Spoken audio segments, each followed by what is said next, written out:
Well, greetings to everyone. I hope this finds you well. If you have a Bible with you today, I invite you to go ahead and take it out now and join me today in Proverbs chapter 3 and verse 1. That's going to be our text for today.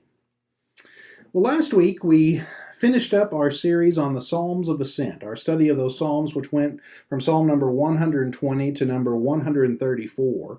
And these were the Psalms that were sang on the way to Jerusalem for the three great worship festivals that took place there every year. Of course, as I was telling you last week and actually all throughout our study, the reason we took that up is because we were hopefully anticipating our own return to the assembly. And that has happened to a certain extent, but it hasn't happened at the full strength that we would really like it to happen. But that's okay. We're going to continue to press on here, and hopefully things will clear up sooner rather than later. But in the meantime, we keep opening up God's Word week by week here online, and I hope it continues to be a blessing to you. Here in several weeks, we are going to begin a new series of lessons for the fall. Traditionally, I always start a new series the Sunday after Labor Day, and that kind of takes us through the fall season. And I want to do that here beginning in a few weeks, but we have a couple of weeks here before we get to that. And so I thought, I don't really want to begin a new series yet, so perhaps we can do one or two just topical lessons to get us by until then. Well, it just so happens that earlier this summer, I did a lesson for the Eastwood Church of Christ here in Hutchinson. And it was a part of their summer series, and for this summer they were having all their guest speakers speak on the subject of the book of Proverbs. And they had everyone take a particular subject from the book of Proverbs that they were assigning and invited them to come in and to speak on that subject. So my particular subject that was chosen for me was the general subject of wisdom in the book of Proverbs. Today, I'd like to share a little bit of that lesson with you. Now, I say a little bit of that lesson because what I wrote for that particular lesson at Eastwood was 45 minutes long, and I think Eric would, have a cow if I was to have a lesson that long for a Sunday morning. But nonetheless, there are some things here that I would like to share with you in 15 or 20 minutes or so, and I hope that it will be a blessing to your life. So if your Bible's open now to Proverbs chapter 3, I want to read for you the first 6 verses of chapter 3. But what I really want to key in on are verses 5 and 6. So let's read this together. Proverbs chapter 3, beginning in verse 1. My son, do not forget my teaching, but keep my commands in your heart, for they will prolong your life for many years, and they will bring you prosperity.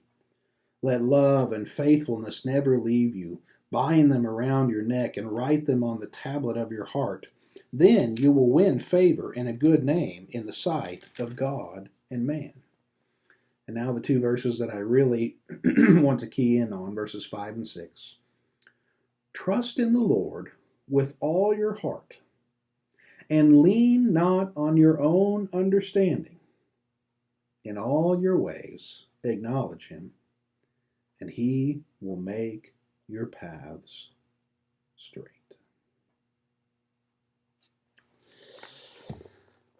Well, as Eric announced at the beginning of our service last week, last Sunday marked 4 years that my family has been a part of this congregation.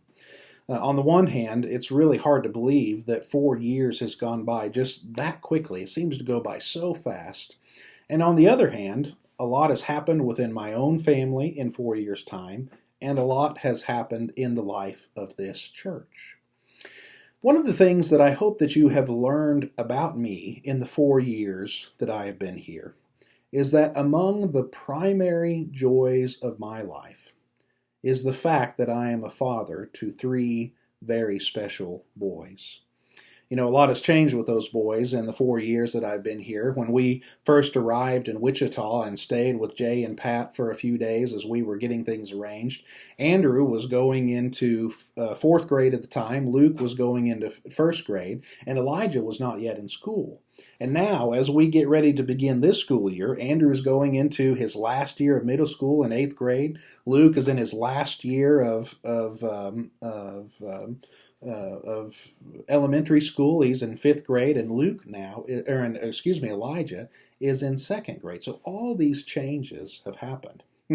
And perhaps that is nowhere more evident than if you would listen to the voicemail that is on my son's phone. I bought that phone for him a little over 2 years ago whenever he turned 12. And if you listen to his voicemail, you hear this high, kind of squeaky voice. And you compare that with his voice now, which is low and deep. That is great evidence of the things that have changed over the last number of years.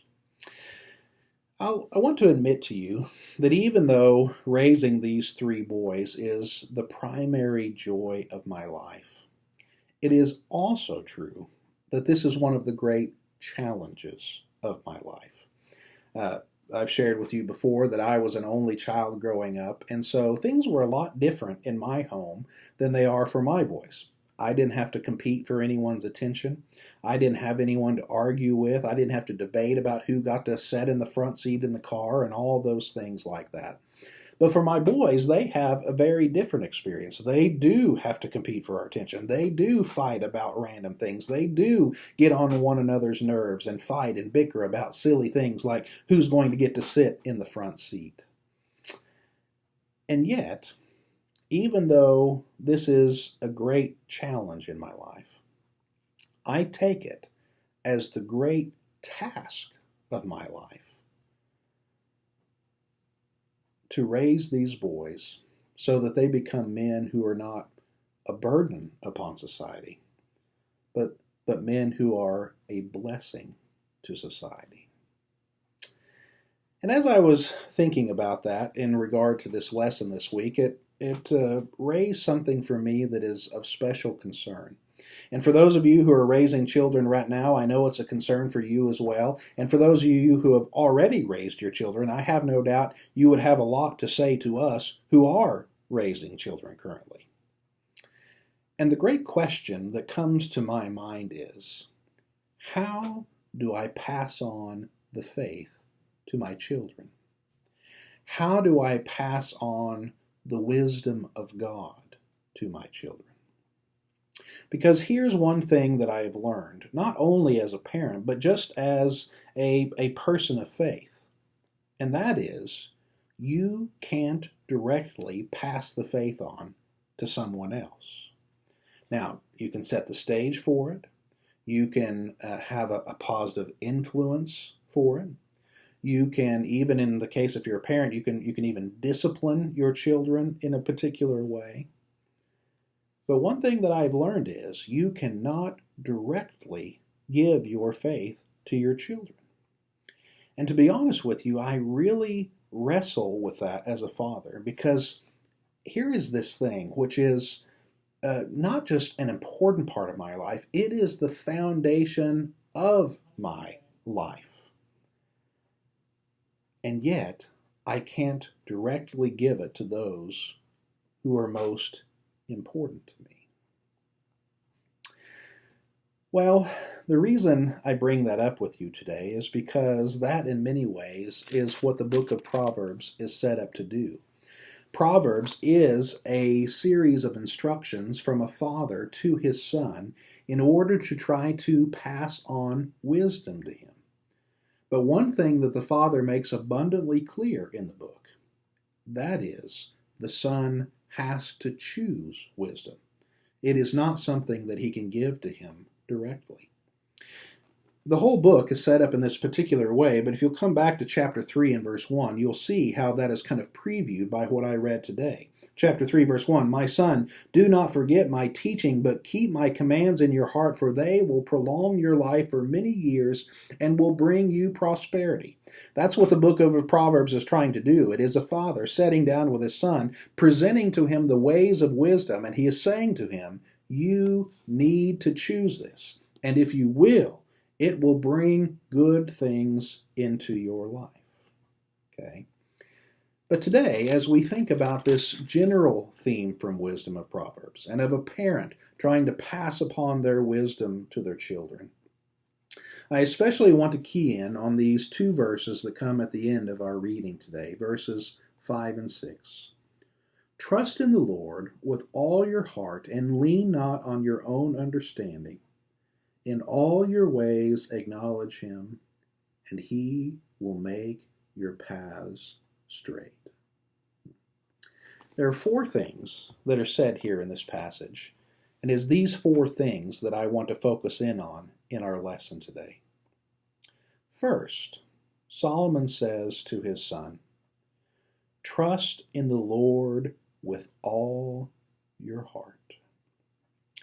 Now, I want to ask you, what does it mean to trust in the Lord?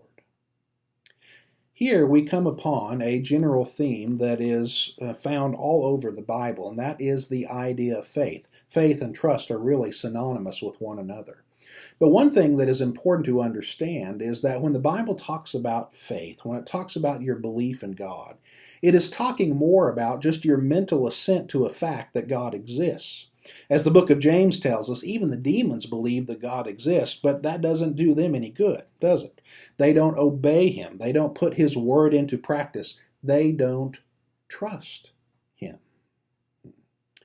So when the Bible talks about faith, especially the kind of faith that is a saving faith, it is talking about the fact that we trust God.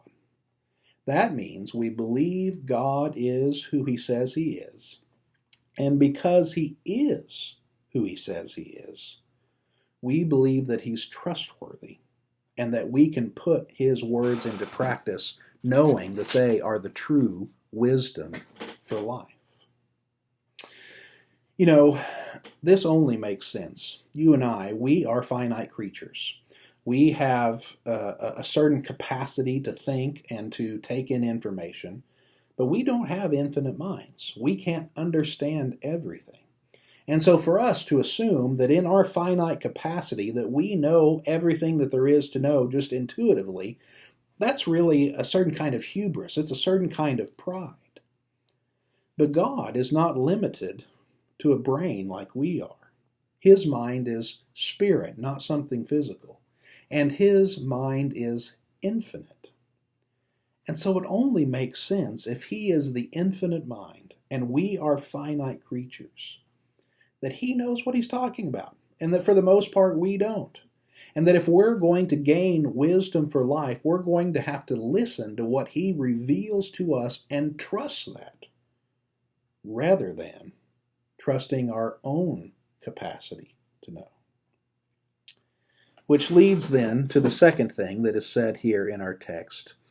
Not only do you trust in the Lord with all your heart, but you lean not on your own understanding. This really gets to the heart of the issue. If, as we were just saying, we are finite creatures and our minds are very limited, it would be utter folly to depend upon our own understanding of things. Now, we do have brains and we do have the ability to reason, and so we don't want to completely write that off. But at the same time, we must, out of humility, recognize our wisdom is limited. God's wisdom is infinite. And so we should not lean primarily on our own understanding. We ought to be putting our trust in what God says. Now, perhaps today that is nowhere more needed than in our thoughts about the moral life. You know, there's a lot of debate today about what is really true and good and moral, and things that were once settled in society now don't seem to be settled so much anymore. And I don't know about you, whenever I think about, great moral issues, things that I struggle with, I often think about what would I do if I was running the world? If Curtis was running the world, there are a lot of things that I think I would let people get away with that God doesn't seem to let them get away with, but are not a great concern to me.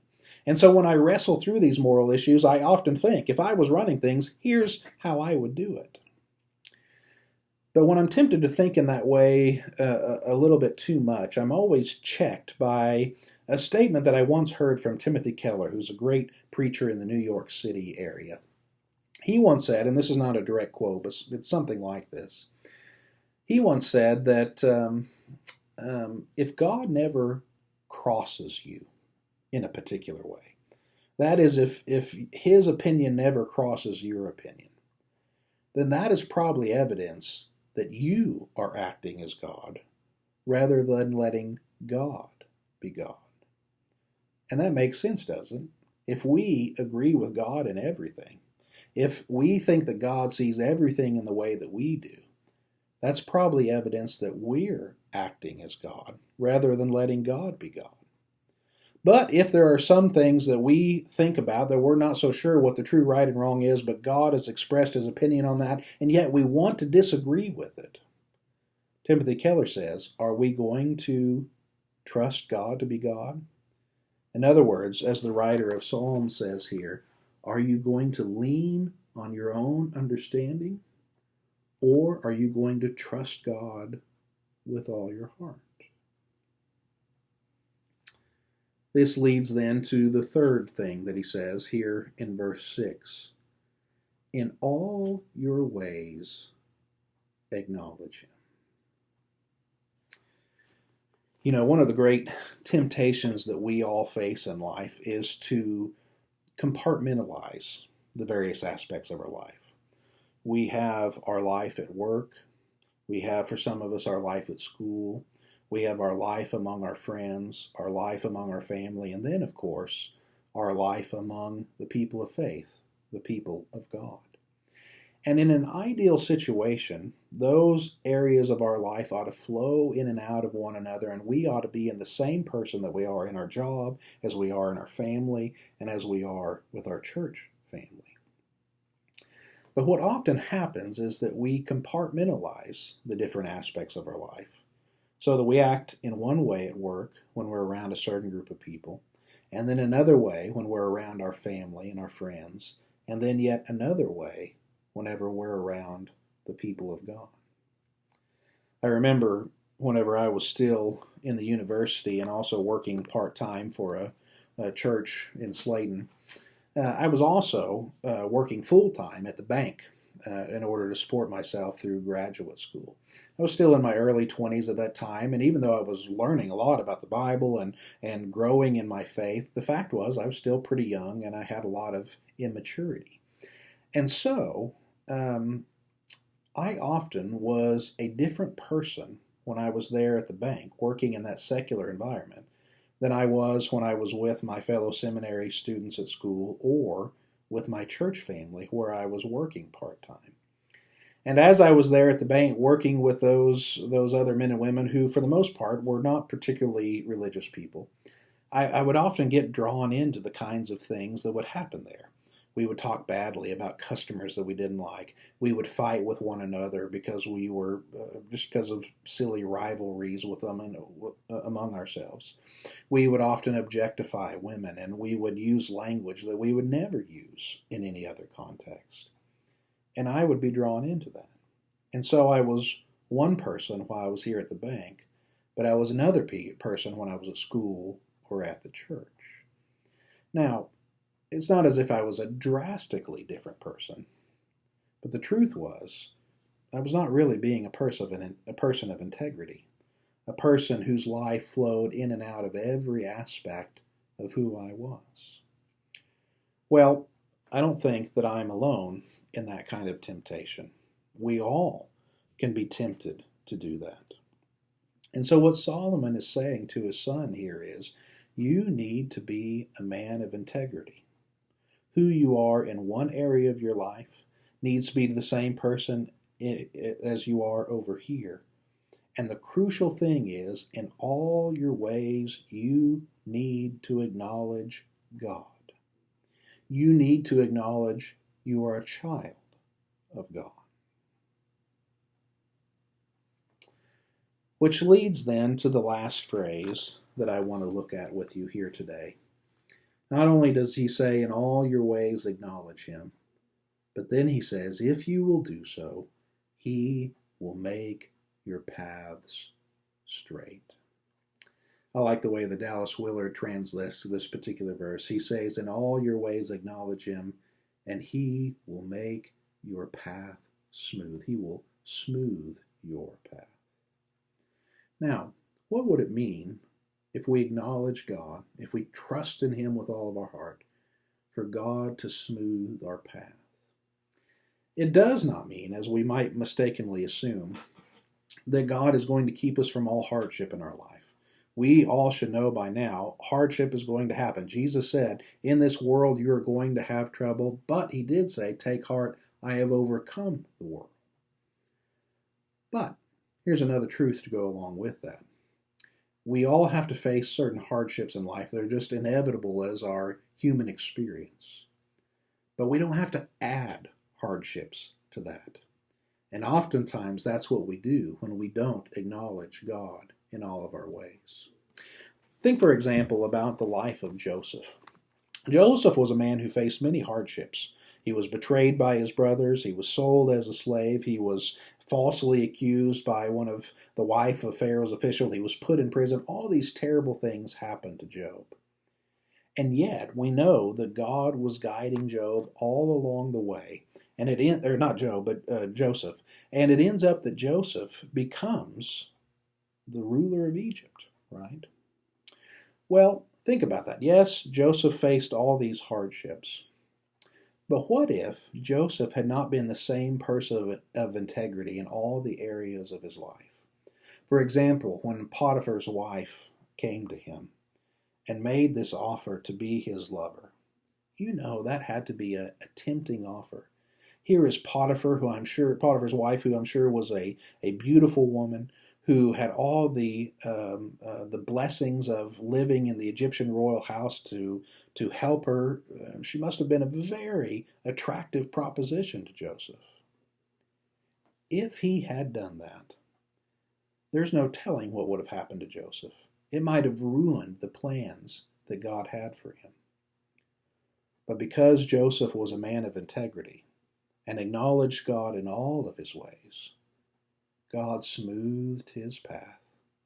And even though there were hardships along the way, God was guiding him every step of the way to the plan that he had for him.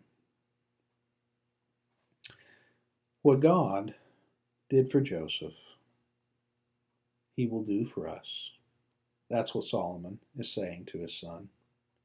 If you will trust in the Lord with all your heart, and not lean upon your own understanding, if you will acknowledge God in all your ways, then God will make your paths smooth. He will guide you. He will be your shepherd, and he will never forsake you. Well, church, what Solomon is offering to his son is the same thing that we have to offer to our own children. But not only is this on offer to our children, it's on offer to us. And the question is, are we going to choose wisdom?